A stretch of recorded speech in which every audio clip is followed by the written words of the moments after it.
The house on the slope of Blue Ridge appeared immaculate. The aroma of fresh apple pie drifted from the kitchen, clinging to the curtains like a memory. The polished floors reflected light from carefully positioned lamps. Everything suggested warmth, yet underneath, silence carried an edge sharp as glass. Evelyn Harper stepped through the front door with the caution of someone entering a shrine. Each corner felt preserved not for comfort, but for control. The embroidered napkins folded on the table seemed less like decoration and more like instructions. Behave, conform, smile. Her mother, Martha Harper, had long perfected this art. She filled the house with subtle commands woven into everyday objects. A plaid blanket on the sofa signaled belonging for one child and exclusion for another. A single misplaced spoon could become a reminder of failure. Martha's touch was everywhere, invisible yet undeniable. For Evelyn, being the eldest never meant being cherished. Mistakes she made echoed through the family like thunder, while her siblings' flaws disappeared into excuses. Leah was adored for compliance. Nolan admired for talent. Evelyn became the example of what not to be, the warning etched into their lives. Leaving North Carolina after college had felt like freedom. Yet every visit drew her back into the same choreography. Martha's cold smile, probing questions sharpened into criticism, and the heavy silence afterward. It was less a homecoming and more a ritual of judgment. On that November evening, Evelyn noticed a new cabinet with stained glass doors in the living room. At the top, a white family album gleamed like a crown. She pulled it down, curiosity twisting into dread. Inside, photographs revealed a pattern. Her body cropped out, her face half hidden, her presence erased. Captions rewrote reality with casual cruelty. Leah's accomplishments became collective triumphs, while Evelyn's successes dissolved into mentions of luck. The album wasn't memory, but manipulation made tangible. It reminded Evelyn of how easily Martha shaped truth until it left no space for doubt. Near the fireplace lay her grandmother's wool shawl. It carried the scent of lavender and wood smoke, belonging to the one person who had ever named things as they were. Her grandmother had died the year before, leaving the family with only Martha's carefully polished version of history. The following day, a package arrived. It was from her grandmother's old safety deposit box. When Evelyn opened it, the air carried traces of mothballs and cinnamon. Beneath yellowed tissue paper rested a stiff folder, worn from age. On the cover, penciled words read, "So truth does not die first." Inside were letters, postcards, and printed emails, each one a fragment of hidden conversations. Evelyn held the folder as though it were fire in a dry forest. The weight of it felt dangerous, yet necessary. In her hands lay evidence of stories never told, proof of shadows cast by Martha's voice. That evening, Thanksgiving preparations began in the kitchen. Leah and Nolan laughed as they set plates, while Martha orchestrated each movement with quiet authority. Evelyn's plate appeared last, placed slightly apart, as though she were a visitor. The distance needed no words. It spoke through pause and absence. The smell of roasted turkey filled the air, but for Evelyn, the real taste was bitterness. She no longer felt anger, only clarity. The folder upstairs had turned whispers into directions, fog into a map. Each page carried the power to undo the carefully constructed theater around her.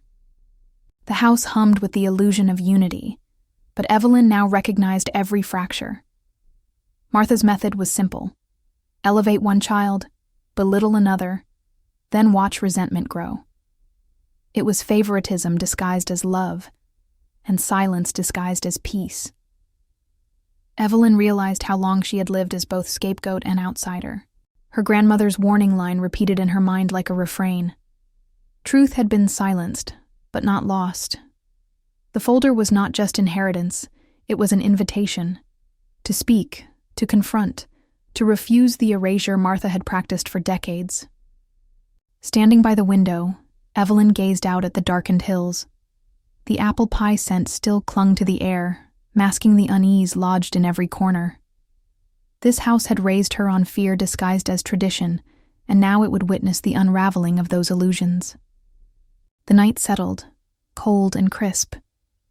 Downstairs, Martha's laughter rose above clinking glasses. Evelyn pressed her hand against the folder, feeling the edges dig into her palm. For the first time, she understood. The past had been edited, but the future still had unwritten lines waiting for her hand. She opened the folder in her rented downtown apartment and spread the papers across the floor like excavation layers. Paper edges curled with age. Ink had faded to soft brown. The room filled with the dry smell of toner and dust, as if a buried season had been uncovered and set in neat rows. Old-school bulletins lay on top. Leah's praise appeared in bright blocks, surrounded by gentle adjectives. In the margins, smaller notes hinted at a difficult older sister. The contrast felt intentional, as if design were guiding the eye toward approval and away from complication. Printed emails followed. Her mother had written to teachers about special attention for Leah, pairing care with warnings about the eldest's influence. The tone stayed courteous, almost tender. Between those lines, responsibility shifted quietly from adults to one child who never fit the frame. Letters to relatives built a single, durable portrait. The elder daughter came across as chronically ungrateful, always competing, never satisfied. Each letter contained a grain of truth, reshaped until the truth lost balance. Repetition did the rest. The same melody played until it sounded like fact. A separate stack held postcards in her grandmother's hand. Domestic notes sat beside careful observations. Dates matched family conflicts. Arguments erupted near Evelyn's milestones. Sudden gatherings overlapped with Nolan's exams. The rhythm looked less like coincidence and more like choreography staged for impact. There were phone screenshots printed on cheap paper. Identical phrases had traveled to different children with small changes in tone. One message soothed, another warned, a third confided. Each child seemed selected as a private pillar. Each pillar was told the others leaned too hard. Evelyn checked what could be checked. She matched bulletins with public archives, award lists, and local news. She scanned photos posted by friends. The open sources fit the private notes like teeth in a gear. Nothing screamed. Everything aligned and moved in the same direction. She began a timeline on craft paper taped to the floor. Years ran left to right. Events became clean labels. She added layers. Who attended? Who stayed home? Who took credit? Who disappeared at the edges? Pins marked interventions, and string traced consequences with patient lines. Photographs formed a secondary map. Cropped shoulders repeated across years. In altered prints, she hovered near borders, half lit or half absent. Center placement rarely belonged to her, unless something went wrong. Composition told a story of gravity, pulling attention where the author wanted it to settle. Beside the timeline, she drew 2 columns. In one, instances where the mother appeared as rescuer. In the other, the swallowed origins of those rescues. Achievements arrived as group efforts only after their source had been blurred. The pattern behaved like fog that drifted to cover a path. No anger rose. Calculation did. The system looked engineered for dependency. Affection pooled in predictable basins. Scarcity rotated like lights on a stage. The eldest served as release valve for tension, carrying pressure so the scene could play without visible cracks. On the last page of the folder, a deposit slip waited with a small instruction. The neighbor on Montford Avenue held an envelope. In the morning, Evelyn climbed the brick steps and received a thin packet bound by a faded clip. The paper felt cool, like something stored in shade. Inside lay a copy of a letter to the district psychologist. It had been sent after a regional win Evelyn refused to miss. The language sounded clinical, cool, and assured. It framed risk carefully around the eldest. It proposed watchfulness with the weight of professional concern. The tone hurt more than the content. It used institutional cadence to press the air out of a person. It did not accuse, it categorized. Once sorted, a child became easier to move. Systems listened to systems. A mother's voice, translated into formality, turned into policy. Evelyn steadied the page and took notes. She marked the claim, the timing, the outcome. She wrote how rumors gained height when carried by letterhead. She listed who benefited and how. She added a column for what went silent, private costs paid by the one designed to absorb them. She digitized everything. Scans kept metadata intact. File names mirrored the timeline. She stored copies in 2 clouds and on a drive wrapped in brown paper. She wrote a short chain of custody, dull as a receipt. The dullness comforted her. It made the story measurable. Then she built the fault map. Nodes became birthdays, awards, hospital stays, and holidays. Edges marked interventions. Weights captured impact. Canceled plans, missed ceremonies, altered photographs. The map began to show pressure lines where small pushes had produced large fractures. She tagged triggers. On the eve of achievements, minor disputes grew from nowhere. Before Nolan's tests, family emergencies prompted togetherness that demanded his absence from study. When Leah drifted toward independence, someone needed consolation that only she could provide away from other voices. She added a financial layer. Small transfers, gifts, favors, and debts formed their own orbit. Support arrived to those who stayed close. Distance carried surcharge. The eldest often paid in narrative coin. Blame accepted, credit ceded, discomfort swallowed. The economy ran on loyalty. In the margins, she recorded human costs. Leah's softness hardened into habit. She had learned consent by default. Nolan's talent gained scaffolding in exchange for gratitude on schedule. Evelyn's sense of self bent to carry external weight, then bent again to hide the bending. She tested other explanations. Maybe coincidence. Maybe ordinary family chaos. She plotted control dates against neutral calendars. She used random offsets as comparison. The pattern held under simple falsification. Noise existed, but signal persisted. The line refused to dissolve. Language needed care, so she rewrote her notes without heat. Adjectives shrank. Verbs carried the work. She turned judgments into observations, feelings into timestamps, memory into data. Her sentences shortened until they fit inside boxes like tools arranged for repair. She listed methods observed. Triangulation kept siblings isolated. Role rotation refreshed compliance. Scarcity of praise maintained focus. Institutional echoes fortified personal claims. Photographic edits altered memory. Each tactic looked small alone. Together, they built a room without doors. She drafted a neutral summary of findings. It described structure, not motives. It traced effects to causes with restraint. It named sources and left speculation blank. She underlined nothing. She trusted the arrangement of facts more than emphasis. Emphasis had already been misused. She returned to the postcards.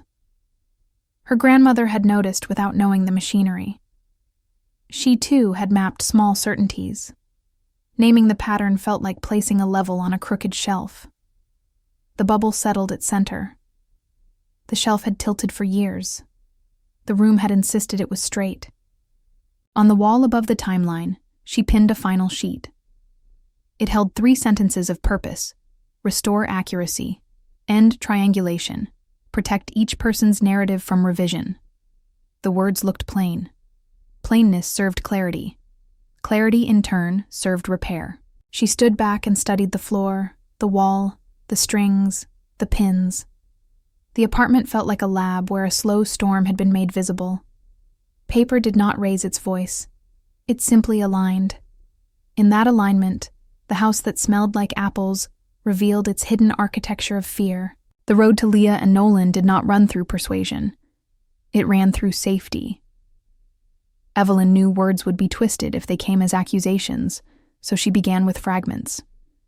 She mailed small envelopes, each holding a grandmother's postcard with dates, a photograph with visible metadata, and notes about shifts of light at holidays.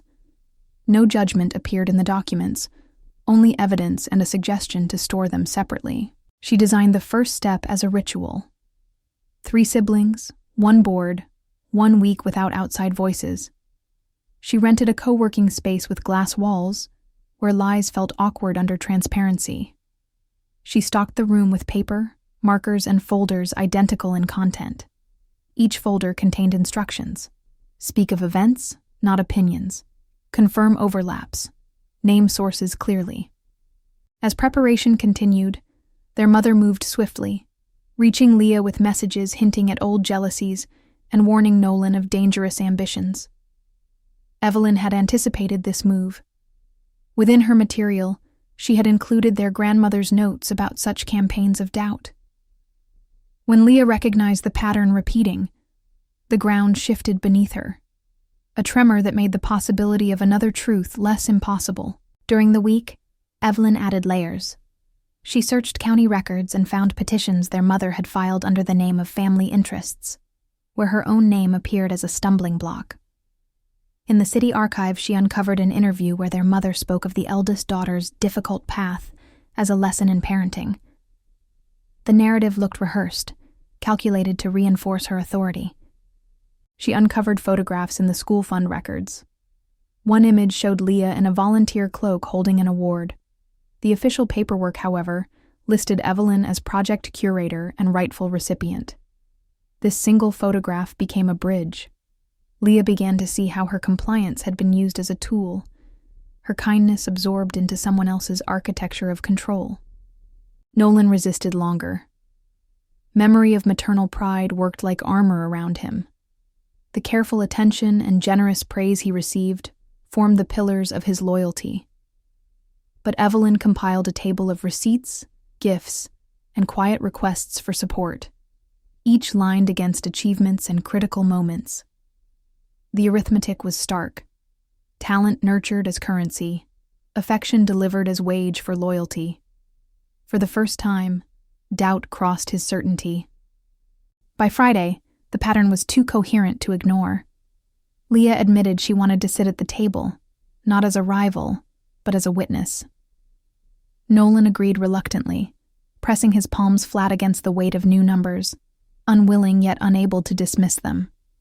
They settled on one condition. The meeting would hold no spectators, no phones, no interruptions. It would be a sealed pause, like breath held before diving. Evelyn collected their responses with steady calm. She scheduled the room and printed the timelines. She packed the evidence into slim boxes, each lined with the same order of papers, so no one could claim manipulation through presentation.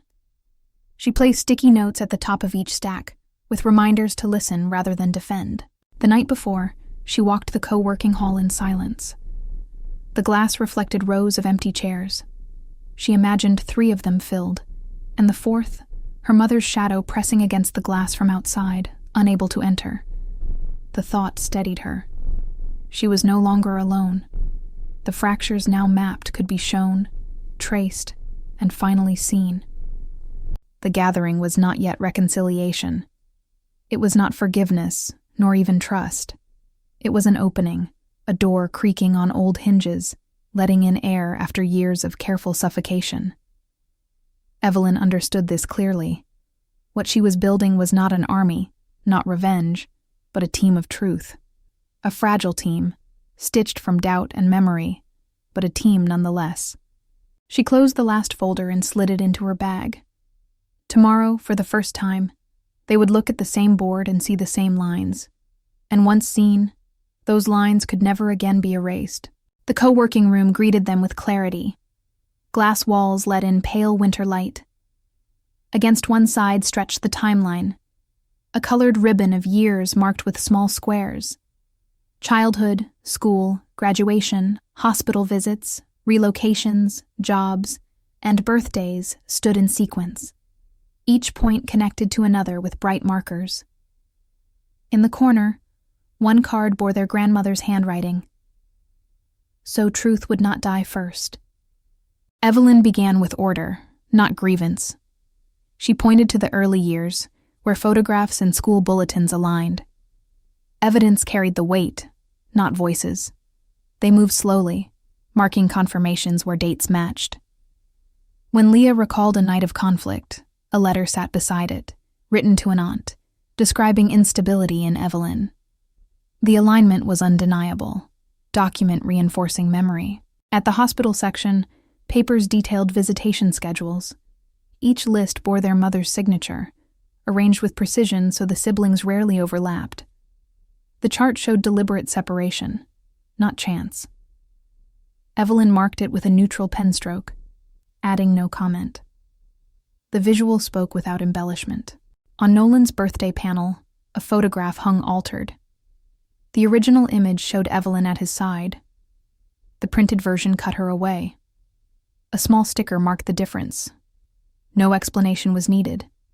It hung like a scar on the wall, a reminder of how absence could be manufactured. Midday, the air thickened. Nolan discovered the grant document in the shared folder. The form named his section as recipient, yet the accompanying letter, signed under Evelyn's name, altered emphasis in its final paragraph.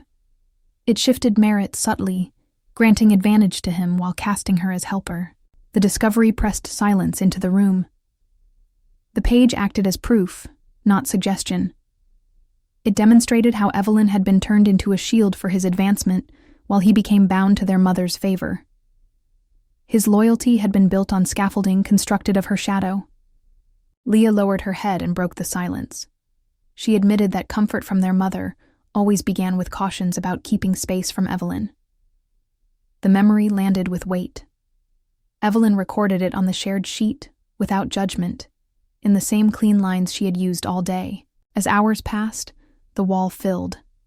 Colored stickers grew dense, and the once empty line transformed into a record of fractures. The timeline resembled a seismograph, tremors running across years, each crack leading back to the same origin. Names varied, events shifted, but the cause repeated with precision. By evening, the weight of evidence outnumbered the gaps. Few white spaces remained. Their grandmother's card still hung untouched, its words sharper now against the filled board.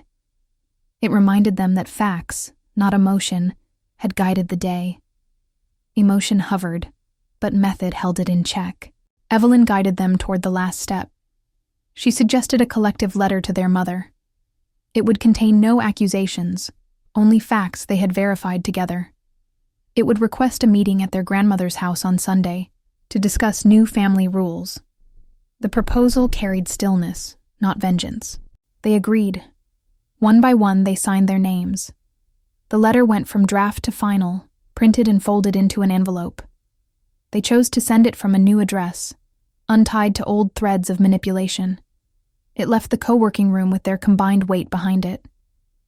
An hour later, a reply arrived. The language followed familiar patterns, doubt cast on motives, warnings not to air private matters. Yet something was different. The closing lines did not end the conversation, but left space. For once, the door did not close. Sunday stood waiting, unavoidable. That night, the glass walls of the co-working room reflected them back to themselves. 3 figures, no longer standing apart, faced the same wall covered in years of fractures. For the first time, they saw the pattern together. And once seen, it could not be unseen. The room emptied, but the image of the board lingered in their minds. The colored notes, the sharp lines, the absence of blank space. They walked out with the quiet knowledge that Sunday would not be like any day before. The house of apples and fear would face its first mirror. The old Victorian house smelled of dust and cinnamon. Curtains breathed slowly in the draft from open windows. On the table in the living room lay 3 identical folders, a schedule for the meeting, and a short list of topics. Boundaries, triangles, transparency, a shared calendar, and the right of each to their own story. Leah and Nolan had arrived earlier to air the rooms, letting the chill of late autumn sweep through the hall. Evelyn sat near the window, watching the quiet street. Martha Harper entered precisely on time. Her spine held the same rehearsed pride. Her expression carried the old certainty of being right. In her hand, she brought a thin envelope, folded to serve as a weapon of words. Yet the setting stripped her of monologue. The clarity of the meeting's framework pressed her back into silence before she began. The children laid out their maps without accusation. Each spoke through documents rather than tones. Evidence spread across the table. Letters, photographs, schedules, postcards.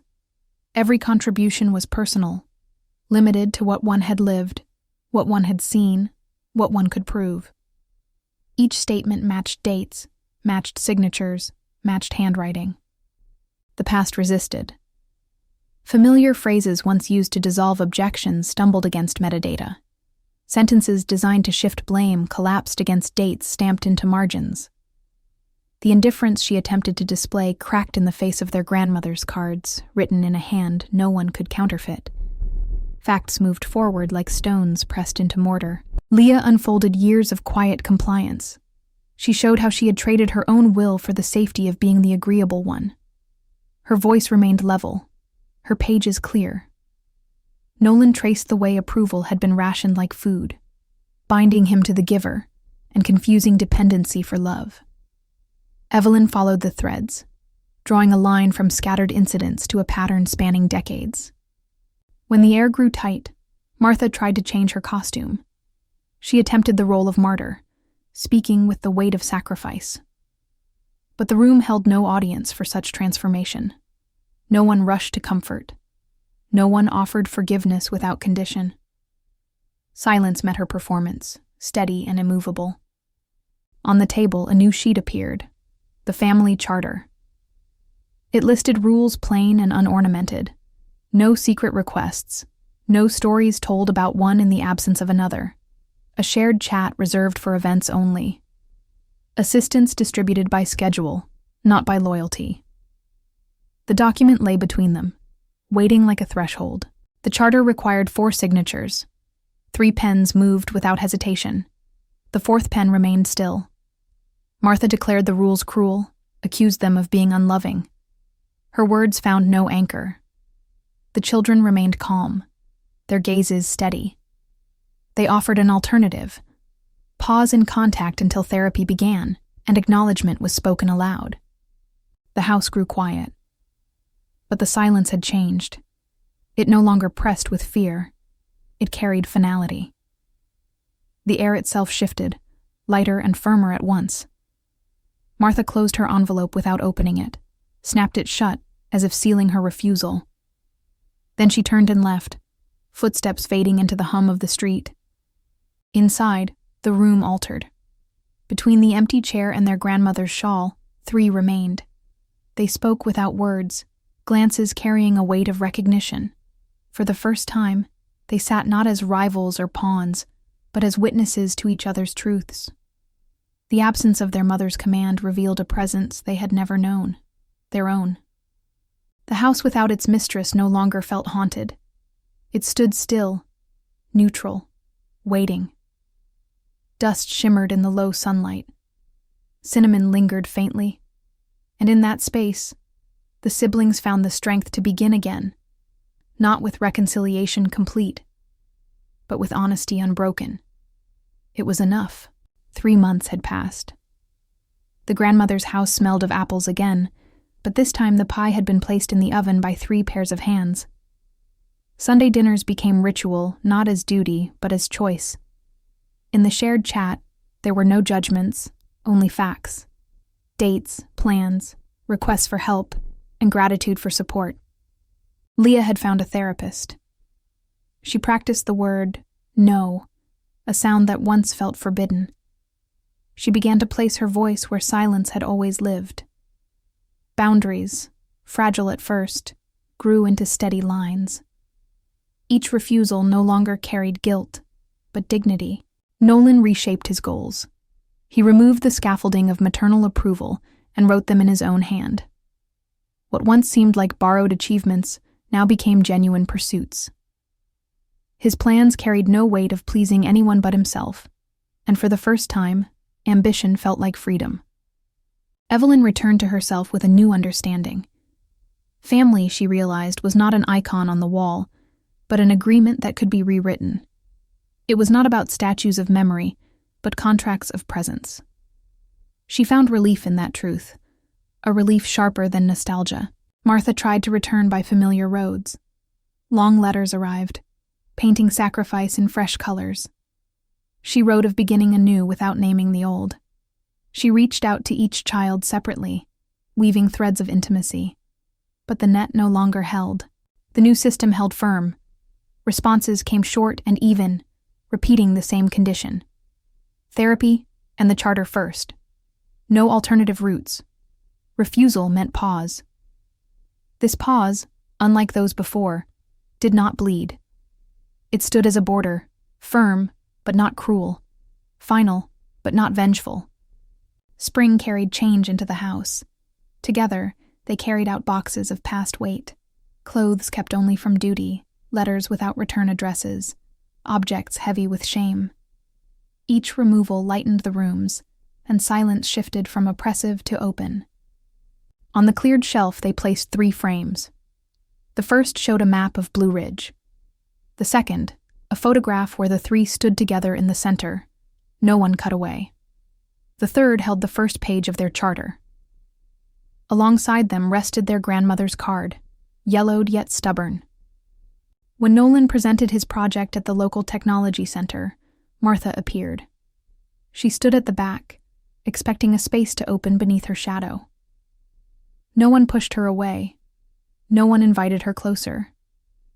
She remained, not central but peripheral, no longer the axis. After the presentation, the 3 walked to the exit side by side. They stopped at the doorway and nodded at her. The gesture was brief, stripped of obligation. It carried no resentment, no embrace, only acknowledgement of someone who had shaped the past but did not own the present. That nod marked a quiet ending. It was not revenge, not punishment, but a curtain falling. The play had changed its director, and the actors stood on their own stage. She could watch, but no longer command. Summer arrived, and with it, a symbolic step. They renamed the shared chat, removing the family surname from the first line. It was not rejection, but release. In its place, they wrote a single word: us. Inside that word, space opened for different voices. No longer bound by blood alone, their connection stood on chosen truth. It carried the weight of agreement, not inheritance. It grew from respect rather than fear. Martha remained outside, not because they had cast her out, but because she refused to enter by the door of conditions. The invitation stood, but she stayed in the cold. Thus ended an age where love was measured by trophies and placement in frames. A new era began, where the scent of apple pie on the sill no longer carried fear. The house no longer demanded invisibility as payment for closeness. It smelled simply of home. The siblings understood that blood had been the foundation, but not the cement. Choice and truth now bound them together. In this, they found a family more resilient than the one written only by lineage. And so, in the house once haunted by silence, they began again. This time, not as pawns, not as rivals, but as equals. The season turned, and with it, their story. It was not perfect, but it was theirs.